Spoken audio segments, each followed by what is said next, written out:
Hey, everybody, Mark Herman, a.k.a. LA Bengals fan on most of the major platforms. And I am joined here. It's a pleasure to see Sam Schneider, Primetime Sports Talk with me. And this is a pre-training camp episode of Jungle Talk. Yeah. Good day. Let's go. Trying to think of what we're going to call this. And it's kind of like, this is the dead zone season. This is the time of no news. You know, I don't. So this is like our pre-season. Show. Yes. But no, it was time. Work has been it's been tough and got stuff going on. Both of us, you know, we all have lives, so we've got stuff going on, and it's. Finally, I reached out to Sam a week ago, and I said, "Yeah, we got to put something up." So I know the news is lean. It is what it is. We're going to report what we have. I'm not going to recap the last season. We're not going to go through, you know, like ESPN showing all the old clips and searching for stuff. I will point out one thing before we even get started. It is good that we don't have a lot to talk about. That's true. Usually players getting arrested, Daniel Snyder, Deshaun Watson. I mean, look at what's in the news. We don't want to be part of any of that. Yep. Here's the radar. Yeah. Here's us. Yeah. It's a good kind thing. Of flying by. Knocking on wood here, you know. I don't know if you can sound. It sounds like wood in my head when I do that, but I don't know what it sounds like out here. But yeah, we don't want arrests, DUIs. We don't need. Let's just have a normal camp and everything. The Browns, you know, they have Deshaun Watson, but they still have all. They're in the news every day. This is a distraction. I don't care what players say. They have no idea if they're going to have Watson this year. They don't know anything. So they don't know at this point. They don't even know if they're going to have Baker this year because apparently. And I thought as soon as the Watson stuff was going down, I was like, well, they're going to keep Baker now, just to be a fallback. And yet that whole deal with Seattle seems to be progressing still. Yeah, he doesn't want to play for them. I think that relationship is just. Oh yeah, no, he doesn't want to play for them. Yeah, it can't be fixed. So it can't be fixed. Yeah. And frankly, I don't care because I don't want to look at his ugly mug twice a year anyway. You know what? If he's standing on the sidelines like this, I don't want to see him. No, you know what I don't want to see? You know what I'm happy we're not seeing? All the commercials of him at Brown Stadium anymore. Yeah. Living in there, you know. So yeah, watering the planter box and waving to somebody driving by like they're on a city street, you know. Right. It's like, so no, I don't miss any of that. How do you think they feel? They're like, man, we sunk all this money, made all these commercials, and all of them refer to, you know, Cleveland or that stadium or the dog pound or something like that. Yeah. And they're all throwing their hands up like, son of a gun. I mean, we just spent all this money to get this guy and made a whole ton of commercials. Right. And now he's gone. I mean, they'll probably stick with him and do it again in Seattle. They'll actually, because he's got charisma, he's got a following because of college and everything. And he's a likable guy. I mean, he is got that swag kind of to him. So I think wherever he lands, they'll reboot the commercials and they'll play that.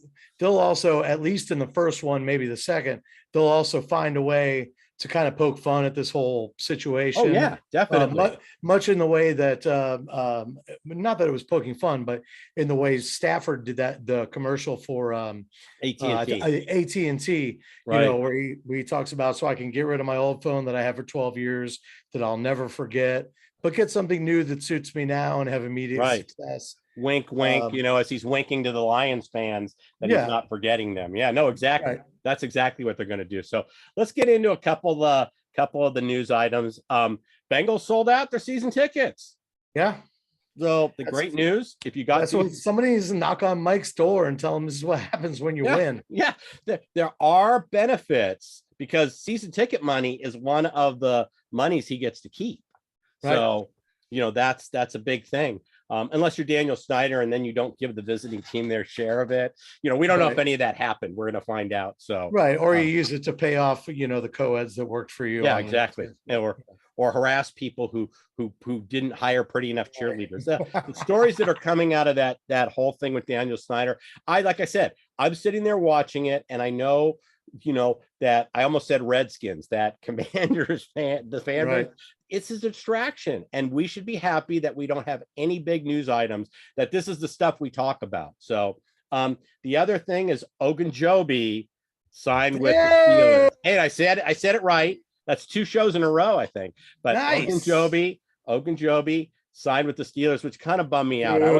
I know. I was hoping he would come back to us, but here he realized he was kind of a backup or 1-year deal where he's actually got a chance to land a longer deal, or at least maybe play 1 more year and then get the contract that he should have gotten with the Bears. Yeah, because for him, if he can put together, between the season he had here, if he's able to do that again on a 1-year deal in Pittsburgh for 2 years in a row, he still might be able to cash in then after the 22-23 season. Yeah, well, hopefully he goes back over to the NFC North. We don't have to. I wish him all the best, man. Yeah. What a likable guy, and how much he meant to that team last season was huge. Yeah, and he delivered for us, and I was happy he got his contract. Hill was just a more affordable alternative, and the fall off wasn't great enough to justify the numbers, and we were never going to ink him to the contract the Bears gave him. So that was one of the reasons, and apparently the Bears weren't going to pay him that either. I don't know what the physical thing was, but him feeling the physical. So that was that. The Jungle to the Hall. Obviously I'm in Los Angeles. I didn't go. I guess you didn't have a chance to go, or you didn't. I didn't either. I had a lot going on anyway. It's a zoo down there. I really wanted to go. Anything that Jimmy Foster, Bengals Jim, for those of you guys that know him, anything he puts together is wildly popular. And they reopened the bar down there. That's a very popular one before the games, the in between, and just had it all decked out in Bengals stuff. And a lot of people don't know it wasn't just one day. It was actually they had several of the guys come in for their own day. So like Ocho Cinco had his own thing. A couple of the different guys had their own thing. And then Saturday was the culmination. They were all there. Right. And there was a scavenger hunt and a bunch of stuff. But I digress. Yeah, unfortunately, I had too much going on to get it all together. But I sure would have liked to attend. Well, my participation was I got a hold of, I saw, speaking of Jim, I saw his post, and I got a hold of Cincy Bob, and I got a Kenny Riley bobblehead. If you follow him on Facebook, now, if you want, there's a whole series of the classics coming out. So he's got Reggie Williams coming out. He's got Max Montoya, and he said on the thing, there was like 250 available. I don't remember what the number was, but he saved 75 for out-of-state fans. And I want to thank Josh, who runs the Cincy Bobs for bobbleheads Facebook page and everything. I want to thank him for getting me on the list. And here it is, guys. I paid full price. I'm not being paid. This wasn't a free bobblehead. I paid just like everybody else. I'm not looking for free stuff. I'm looking for get it. But it seemed like a very good addition to the Bengals West Shrine. Yeah, so. And Cincy Bob does a great job. You see a lot of bobbleheads that either don't look anything like the dude, or they're just kind of, you see them and you're like, that's kind of cool. But theirs are all like top notch. Yeah, really top notch. Shout out to Joff Hushman. And I was going out of town, and the sale was like a week before I was leaving, and I was really afraid this was going to get jacked on the porch. So he actually rushed it out and got it out here before I got out of town. So thank you. I'm probably going to pick up that whole classic series because they'll get Munoz, Montoya, Reggie Williams. I don't remember all the players. Go on his Facebook page and you can see all the bobbleheads that he's doing. But this one was out specifically, and I know that they sold it at the Jungle to the Hall.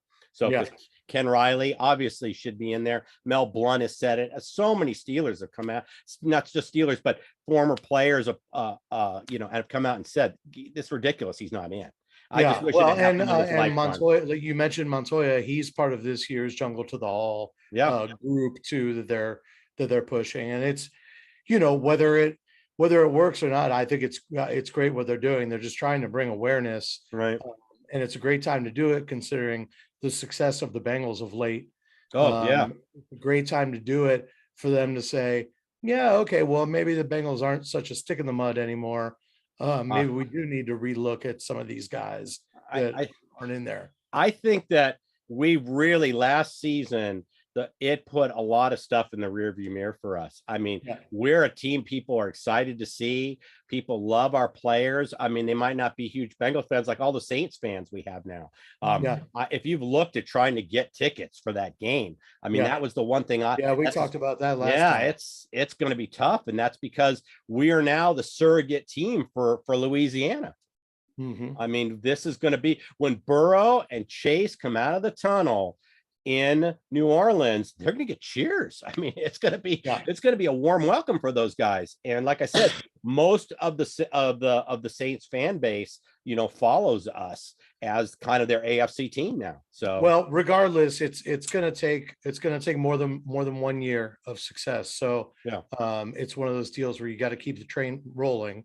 Yes. Because all the talking heads in the media, they love to say same old Bengals. It's like there's a bunch of them already chomping at the bit to say it. Right. I don't think they're going to get to this time. No. But it's important for us to keep that going to try to put a lot of those narratives in the past. Yeah, I agree. The Burrow has made a couple political comments with the gun control and the abortion, and we don't want this to be a political show, and you can agree or disagree with whatever he says. But the thing that I got from all of that is that's what leaders do. He's not afraid to send out, and they were very reserved tweets for it. He came out and said something that I think people on both sides of the fence would agree with. But like I said, to me, it just equals leader when a guy does that he's not afraid to go ahead and do that. So none of that bothered me at all. And the last piece of news I have is La'el Collins. You can go on my Twitter feed, but he got a Bengals tattoo on his leg. It's on my Twitter feed on LA Bengal fan, if you want to take a look and see it. But I get the feeling we're leading up to more. We are leading up to something more. There's a reveal are we coming leading here. Up to more show and tell. There's a reveal coming here, better than equal to the Kenny Riley. I don't know. It depends on where you are. But the La'el Collins, I don't recall him getting a Cowboys tattoo. I've never heard it publicized. I'm not saying he doesn't have one. So if somebody knows of it, you can certainly post that in the comments. But this would be a big thing. I mean, we got him from the Cowboys. He spent quite a few seasons on the Cowboys. I gotta assume he felt the need to get a Cowboys tattoo. I gotta assume he's got one. I gotta assume he's at least got a star. Maybe let us know if anybody knows. Let us know. But this was a big thing, and it's a big statement to put ink on your body permanently. That's a statement, and that's where we're going with the show and tell. Because one of the things I did since our last show was I got my Bengals tattoo. So there you go. Went for my second sitting the other day. We just do some color on it. I didn't want it to be fully colored, but we colored the eyes. But there you go. Who day? I'm all in, baby. Who day, baby? Love it. All in. I've had this artwork for 2 years, so I've been very deliberate. And one of the things also I want to encourage everybody, I waited 3 months when I finally decided to pull the trigger on this. I waited 3 months to get in with the right artist. It's permanent. Okay, right. So if somebody can do a tattoo tomorrow and they're not just doing like a letter or something very simple, you want to wait, because I've seen some really bad ink on Twitter from. I really thought when you said you waited 3 months, you were getting into the I had a cool off period. No. Yeah, I still wanted to do it, so I went ahead and did it. I had this artwork for 2 years. And I basically wanted to see if I could find something that I liked more. And after 2 years of not finding stuff I wanted more, and this being the year of the Tiger, I wanted to get it done before this season in the year of the Tiger. And so that was it. I finally did it. And when you're holding artwork for 2 years and 2 years later, you still want it, get the tat. Well, now I feel bad. I have multiple tattoos, but I have no Bengals tattoos. Oh, well, you know what? You got a lot of space on your body. I've always thought about it, but it just nothing has grabbed me yet and said. And that's the thing. When you find artwork that you're holding the picture for 2 years, then it's that's a sign. So Don't rush. I'm not encouraging people to run out tomorrow to get tattoos, but it was kind of timely that I got it. I had no idea Collins was getting his, and then he tweets that out last week, and I said, what a perfect segue for my reveal, because I put it on Twitter after the first sitting, but I did not put it on the second, and I had no idea he was getting his. So there you go. Leo Collins and I, kindred spirits. There you go. Brothers from another mother. That's it. So but that's it. So that's this. So that's our half hour for today, ladies and gentlemen. Well, it's funny. Tune in next week for more show and tell with Mark Herman. That's right. Yeah. Well, and we'll talk some Bengals too. Yeah. Well, we're actually going to talk some Bengals, but but that just shows you, like I said, this is that time of year. It's the dead zone time of year that this is what we have. And so we talked about tattoos, and you opened up the show tickets. And you're like, you opened up the show and you're like, well, we're not going to show you a bunch of old highlights or something like that. We're going to talk tattoos and bobbleheads. No, that's where we're going. It was Jungle to the Hall, but it is the Kenny Riley bobblehead. That's where our bread is buttered. So, well, we are going to do. So you wrote an article with your bold predictions. I did. Okay. So I thought, hey, we can make some bold predictions. We can also talk about some of the breakout players we think are going to emerge this year. So I thought that was the last segment that we could get into. I tweeted out Sam's article. I think I put your article on the Facebook page too, but the bold predictions, it's a great read, and jump in. Let's hear some of your bold predictions for this year. Yeah, it's important to note, first of all, that there's a reason they're called bold predictions. This is just an opportunity to have a good time. So anytime I'm tasked with coming up with bold predictions, particularly for my team, I kind of go into the stratosphere on them. Not that they're completely out of the realm of possibility, but it's kind of those things that say, well, if this all happens, we're going to win the Super Bowl 4 years in a row. Yeah. Well. First one, I think is the most attainable. I think it's an easy one. And that's that Joe Burrow is going to join the 5,000 yard club. I believe it's in the article. I don't have it in front of me. I believe there's only 9 players that have ever done it. Right. At least 2 of them, maybe 3, including Peyton and Breeze, have done it multiple times. Right. But of course, this will be a little more common as we get into the 17 game era. Since last year was the first year. I mean, right. Burrow likely would have done it last year if we'd have had to play a 17th game, or if he would have had to play a 17th game. Right. So I think that's an easy one. He had 46 something 100 yards last year. If he plays another game, it means maybe we're not locked into a playoff position. Maybe he's had to throw a little more than he actually had to. But it's still no chump change, though, because I think for a player to get to 5,000 yards, even playing all 17 games, you got to average 294 per game passing, which is, I mean, that's not, it sounds easy because we're all used to seeing a bunch of 300 yard passers each week. But how often do we see the same guy pass for 300 yards week in, week out, week in, week out? And you either got to do that, or you got to, toss a couple, 500 burgers on there, right, in order to make it up. So I think that's an easy one to attain. How about you? I agree. I think that's definitely attainable. I just think we might be more of a balanced attack this year, because in addition to revamping the offensive line for Burrow's protection, Mixon and Evans are going to have bigger seasons. There's going to be more holes to run through. Play action is going to be more effective, and our running game is going to be more effective. So the one of yours that I like, that I think is the most attainable, is the Joe Mixon for 20 touchdowns. And I don't remember in the article if that was just running or if it was combined. If it's combined, I absolutely believe that that's a possibility. I think Mixon's going to have a huge year. And my breakout player is Evans, because I think Evans is going to be spelling him, and I think he's going to have a big year.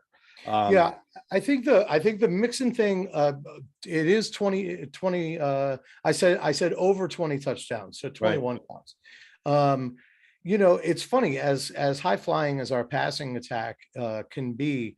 Once we get really within the 8 yard line, we seem to really like to pound it with Joe and get him in there. And we don't, we don't always throw immediately and just, keep Burrow rolling out and stuff like that. Doesn't mean we won't, doesn't mean that's wrong or right. It just depends on whatever the play call is that time. So Mixon's going to get the same opportunities he got last year to pound it in. He's also going to have an opportunity to catch the ball out of the backfield, which he did last year quite a bit as well. So, if I guess all it comes down to is if the offense is as well oiled as we hope it's going to be, then Mixon can only benefit, like you said, with the addition of extra offensive linemen, with the being inside the 10-yard line and handing him the ball, tossing him the ball. Wouldn't be surprised to see him throw for a touchdown this season. Yeah, I was gonna add that we might have 1 or 2 passes. So yeah. So I do think it's attainable. I don't think it's easy, but I still think it qualifies as bold. Well, it does when you think about how many people there are that can score on the team now.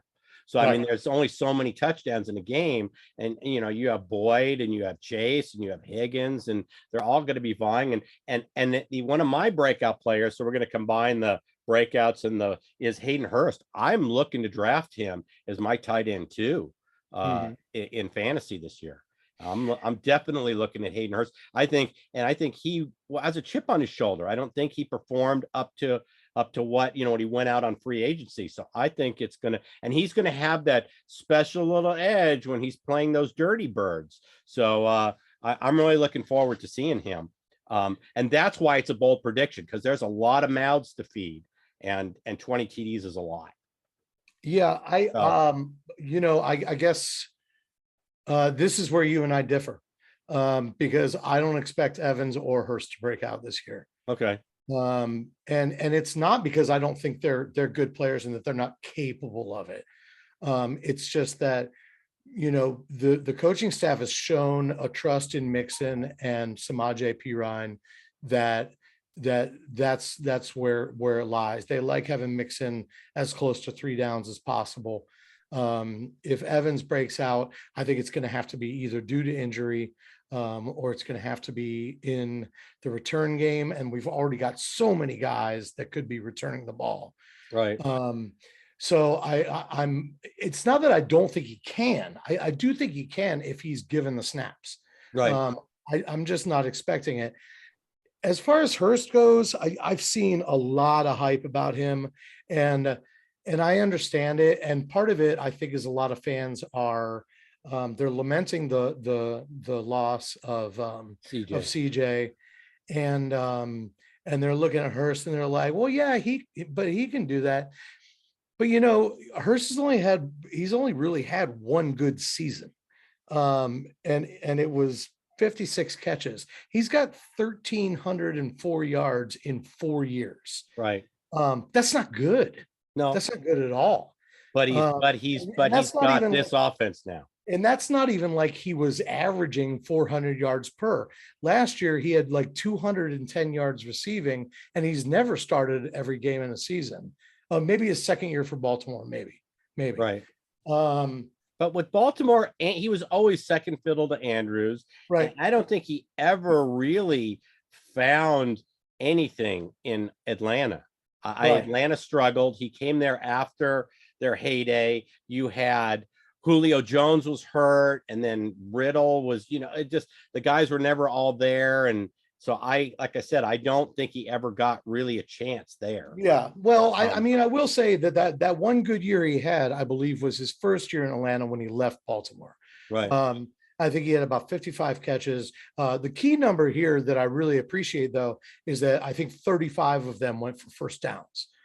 So he was a security blanket, which is exactly what we need at the tight end position. Right. So if he doesn't rack up tons of yards, if he's not a huge red zone target, I'm okay with it if he has 35 catches for first downs. Right. That would be huge. That would be absolutely immense. That would be so big, so big. So, I don't know. I guess now you get into the what constitutes a breakout. You know what I Right. mean? Like, what are we really expecting? If he catches 35 balls First for down. first downs, then yeah, okay, I'll call that a breakout for our team. Right. Because I guarantee you, Uzama didn't do that. Right. So I mean, without the stats in front of me. But do I think he's going to go for 500 yards? No. Do I think he's going to catch more than maybe 6 touchdowns? No. Do I think Sample will probably start ahead of him to start the season? I do. Only because he's a blocker. True. Yeah. But So but that's what a tight end's supposed to do first. no, I agree. I agree. So I just had those down. So also, I only have one big bold prediction, and it's probably not going to happen. And everybody can razz me at our next video about, you can put your comments in. I'm still holding out hope. We didn't get Ogunjobi, right? So why not extend Bates? Let's get it done. Right. Burrow's asked for it. It'd be good for the locker room. I don't know if we can work it. This is our one opportunity. We do not have a good track record with franchise tags. He said he won't play on the franchise tag. I don't know if that's true or not. It's a lot of money to walk away from for 1 year. So I still, and the Bengals like to package that guaranteed number that they already have to do with the franchise tag. They like to package that with, 2 more years, and we'll add some more guaranteed money to it. So they'll take that number and add to it and try to get 2 or 3 out of it. I'd like to get the deal done. My bold prediction, we only have till July 15th. So my bold prediction is that a Bates deal gets done.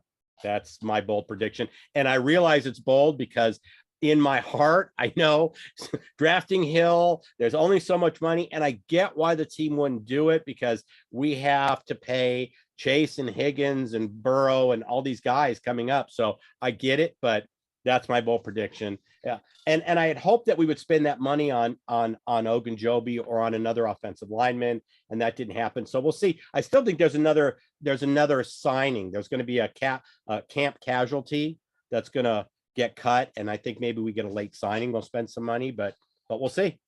Well, and I think one of the this wouldn't really affect the money in that way, but one of your breakout pick of Chris Evans, I think one of our cap casualties could be Samaje Perine. Right. It's not a lot of money, so it's not going to enable us to run out and get somebody, but it's a nice little chunk of change. Right. But that reminded me of your your breakout players. Right. Here's how I look at it. And I think that's a fine bold prediction, because I mean, that's what bold is. It's saying this, and even in your heart of hearts, if it might not happen, you're still like, this is what we're going to do. That's what gets us all fired up. Right. Yeah, I don't think we're going to get the deal done in my heart of hearts either. I still hope we do. And like you said, we only got 2 weeks to do it. Or 2 weeks in a day, 15 days. Right. No. Pittsburgh's deal for Minka Fitzpatrick really gummed things up. Yeah. You know what I mean? And the Ward deal too. Cleveland's Ward deal. The Ward deal for so those two kind of put the market where it is. Right. Well, and the problem is, and I think Bates will play under the tag. I really do. I do too. I don't think he'll refuse to play. If this was the Bengals of old and we didn't have a shot at playoffs and Super Bowl, I wouldn't be surprised if he did say, no, I'm not playing. Right. But I think he'll play for a team that's got a shot at going somewhere. Right. Just like we did last year. But the problem is, I agree with you. It's, players look at this as a respect thing.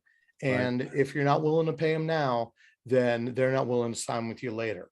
Which is not necessarily the right way to look at it, but I understand why some players do look at it that way.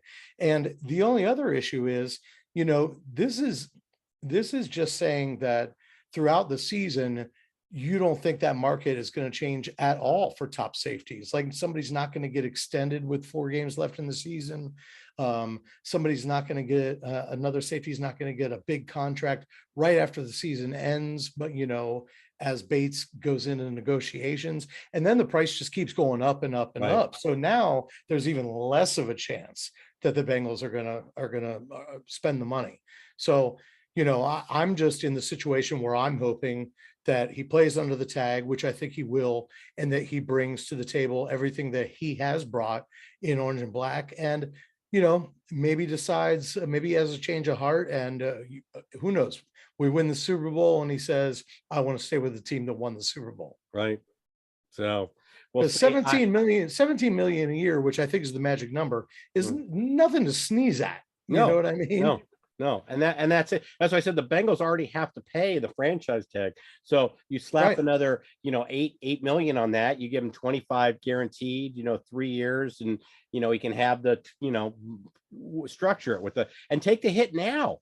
Right. So you have Bates cheaper when you have to give Burrow a huge payday. When you got to And it re-up sends the Burrow right and message Chase and through the everybody else. locker room. Burrow has come out and said he's done everything he can do and Right. deserves the contract. So because that's an attitude in the locker room and expressed by Burrow, you'd think it would be something they'd want to get done. And I think they do, but we need to have, some kind of meeting of the mind. So I think what it comes down to, I think, is whether Zach Taylor, whether Zach Taylor and the coordinators and the ownership all agree we can't replace this guy. Right. And right now it looks like they don't think that. It looks Right. like they think we can replace this guy. So why spend the money? Or at least that's the way it's reading to me. I'm not trying to put words in their mouth. I got Right. no inside information. That's just my guess. Otherwise, I think he would have been signed by now. Yeah, I know they had talks, and I haven't heard any news. So whatever's been going on has been going on behind closed doors. Yeah. Like I said, for me, it's about a message to the locker room. So I hope that the right ones say it. That's all. And I think the last news I heard was we're further apart than ever. I mean, that was Right. like 3 weeks ago, but still, that's never what you want to hear. No, that's not. So we'll see what happens. And then you had the sample. Oh, Joseph Osai was also my breakout guy. I really felt that. And I think Mine that too.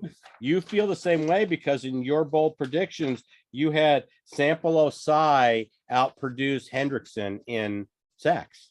That's correct. That's So, correct. And a lot of things have to happen for that. Again, bold predictions. right.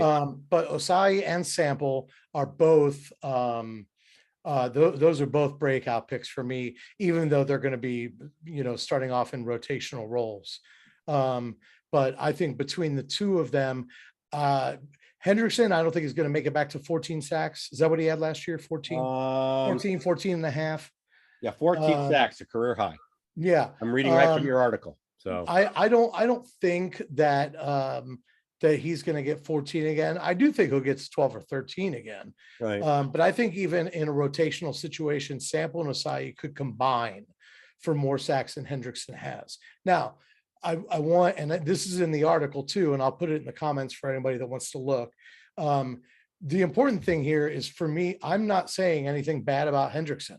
I'm not saying anything amazing about Osai and Sample versus Hendrickson. What Right. I'm saying is, think about what this would mean to the Bengals defense. Huge. If Hendrickson had 12 sacks and Osai and Sample in a rotation Had more than combined for 12. 13. Yeah. Are you kidding me? That would be out of this world. And you haven't even figured in what Hubbard's going to have.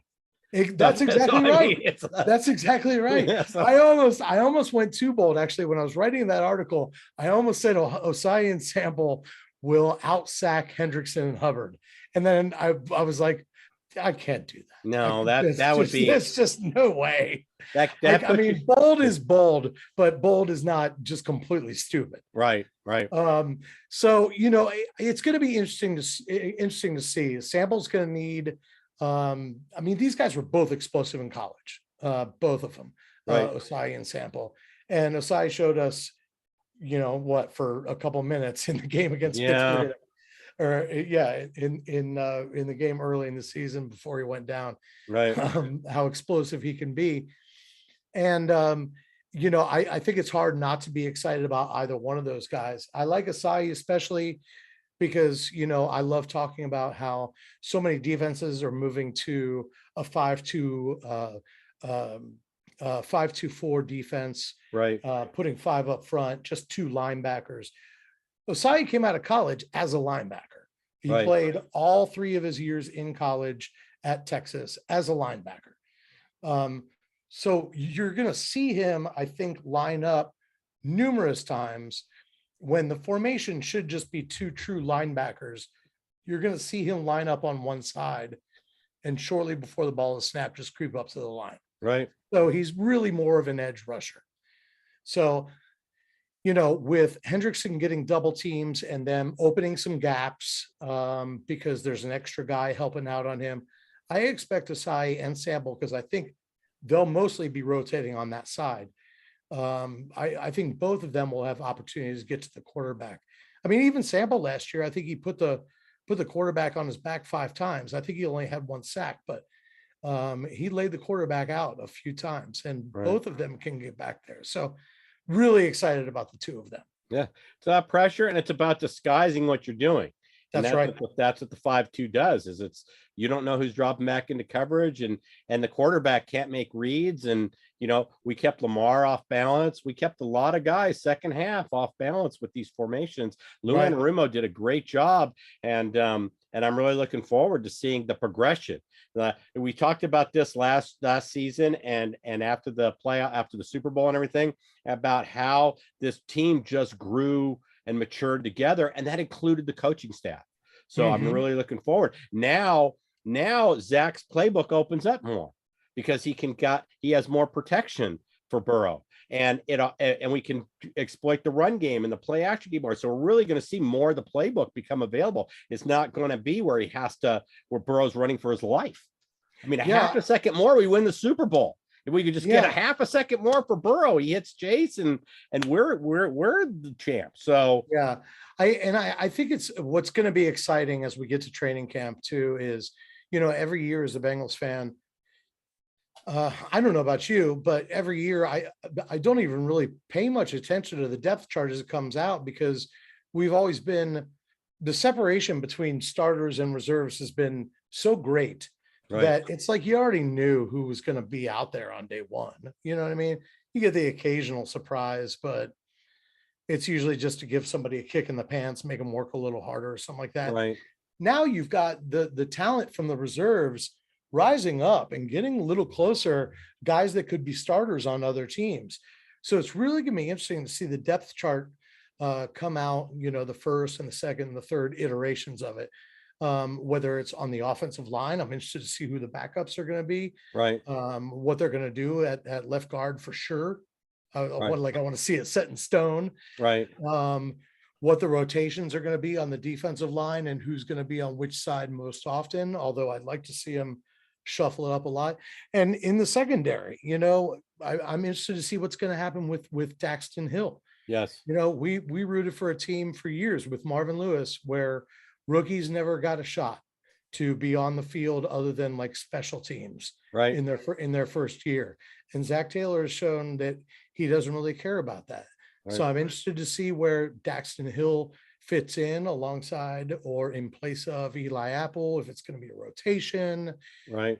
Who's going to return kicks, the Chris Evans situation, like you mentioned, right? The tight end situation. It's going to be fun to watch. Yeah, no, this is an amazing, we have such a deep roster. That's why when I'm listening to these analysts and some of them are saying we were one hit wonder and all this, now that's not throughout. See, a couple years ago, we had all the analysts outside of Kay Adams. I don't know that we had a fan, right? But we have Chris Sims just did a whole expose. He came to Cincinnati. He worked out with Joe Burrow, commented on his arm strength and the personality of this guy. And I mean, he's now become a huge proponent of ours. There's a lot of people in the mainstream media that look and say, look at this roster can't not be right there again.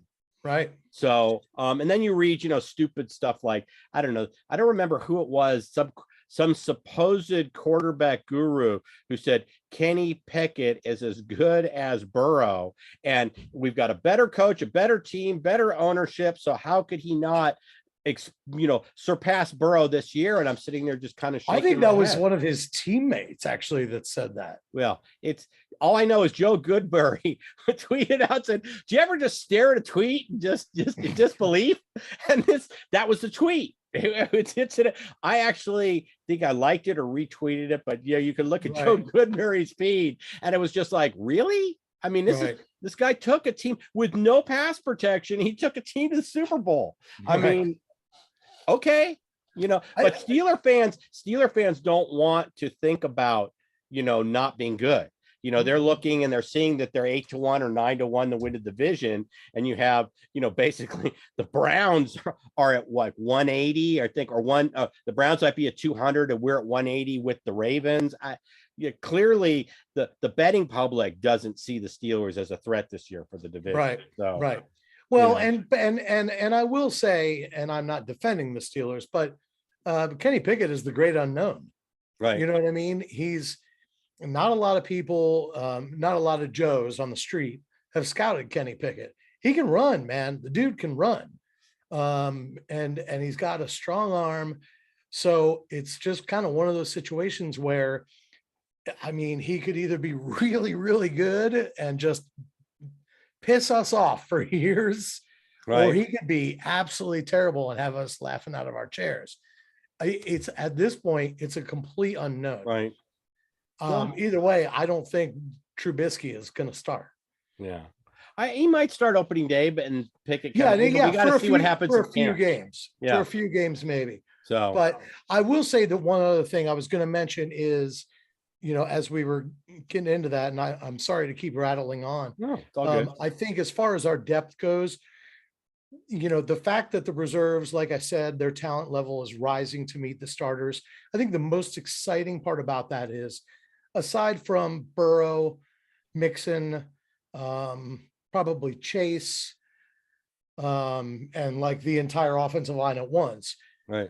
I think mostly across the board, if someone gets hurt, we've got a guy that can fill in that spot. Right. And for years, we never had that. Right. I mean, even if if our worst cornerback got hurt, we were like, well, I don't even know any of the other cornerbacks we have. You know what I mean? So it's nice to see that we've got a talent level where you feel a little more comfortable of, if somebody gets dinged up or God forbid is out for the season, we've got really, really talented players waiting to step into their spot. Right. The only place I won't say that is the place is our backup quarterback. If something, God forbid, happened to Burrow, Brandon Allen's not going to come in and run this team the same. I've seen people say, hey, let's trade for Taylor Heineke. And I actually would be in favor of that. I mean, he's kind of a gritty guy who he doesn't have anywhere near the skill set of Burrow, but he's a gritty competitor who I think is a good leader. And I think he would be a better backup than Brandon Allen, but I don't know if that ever happens. I don't think we'll open the season with Brandon Allen as our backup. No. I don't know that we're going to run out and trade for somebody, but just wait. I mean, once training camps start and guys start getting cut, there's going to be a couple of veterans out on the street that shouldn't be. Right. So or we realize that somebody's not going to make our team. And we know that if we put him on the practice squad, he's going to get plucked right away. True. So you trade that guy and get a Taylor Heineke. I agree. All right, because we're going to put him on the practice squad and he's going to be there for a week. Right. So it's one of those where, well, it is. It's all cat and mouse, because you call somebody and you're like, hey, you want this guy? And they're like, they're going to put him on the practice squad anyway. Yeah. So we'll take him for free. But if you do that, you risk another team coming. That's true. So, like I said, the trade, what the trade does is guarantees you're going to get the player. So that's why we didn't go trade for Collins. We knew the Cowboys were going to cut him, and we kind of had Frank Pollock. I think we can be his first stop. And we were, and there you go. So. But all right. Well, you know what? I thought to see this. Look at us, ladies and gentlemen. Show.